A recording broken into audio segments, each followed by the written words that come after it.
Online জুয়ায় আসক্ত ছেলের হাতে বাবা মা খুন। ত্রিশাল ময়মনসিংহ থেকে মোস্তাকিম বিল্লাহ রাজুর পাঠানো ভিডিও চিত্রে বিস্তারিত। নিজের মাকে গলা টিপে ও বাবাকে কুড়াল দিয়ে কুপিয়ে হত্যা করেছে তাদেরই একমাত্র সন্তান। ময়মনসিংহের ত্রিশালে বৃহস্পতিবার ৯ অক্টোবর বিকেলে এই ঘটনা ঘটে। এই ঘটনায় অভিযুক্ত ছেলে রাজুকে আটক করেছে পুলিশ। পরে তার দেওয়া তথ্যে শোবার ঘরের বিছানার পাশে মাটি খুঁড়ে মরদেহ উদ্ধার করে পুলিশ ও স্থানীয়রা জানান, গতকাল বুধবার দুপুরে ত্রিশাল উপজেলার বৈলর ইউনিয়নের বাঁশকুড়ি গ্রামে মা বানুয়ারা বেগমকে গলা টিপে ও রাতে বাবাকে কুড়াল দিয়ে কুপিয়ে হত্যা করেন রাজু।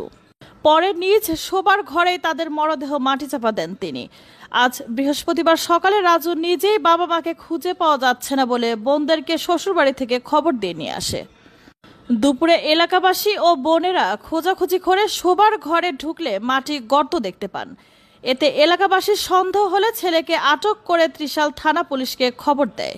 ত্রিশাল থানা পুলিশ জিজ্ঞেস করলে তিনি বাবা মায়ের হত্যার বর্ণনা সহ নিজেই পুঁতে রাখা জায়গা দেখিয়ে দিলে পুলিশ মরদেহগুলো উদ্ধার করে।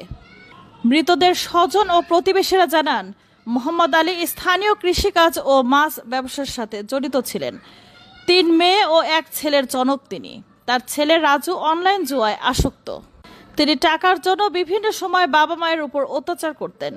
মাসখানেক আগে তার অত্যাচার সহ্য করতে না পেরে তার স্ত্রী ১ মাসের শিশুকে কোলে নিয়ে বাবার বাড়ি চলে যান। ত্রিশাল থানার ওসি মনসুর আহমেদ জানান, ছেলের স্বীকারোক্তি অনুযায়ী তার বাবা মায়ের মরদেহ উদ্ধার করা হয়েছে।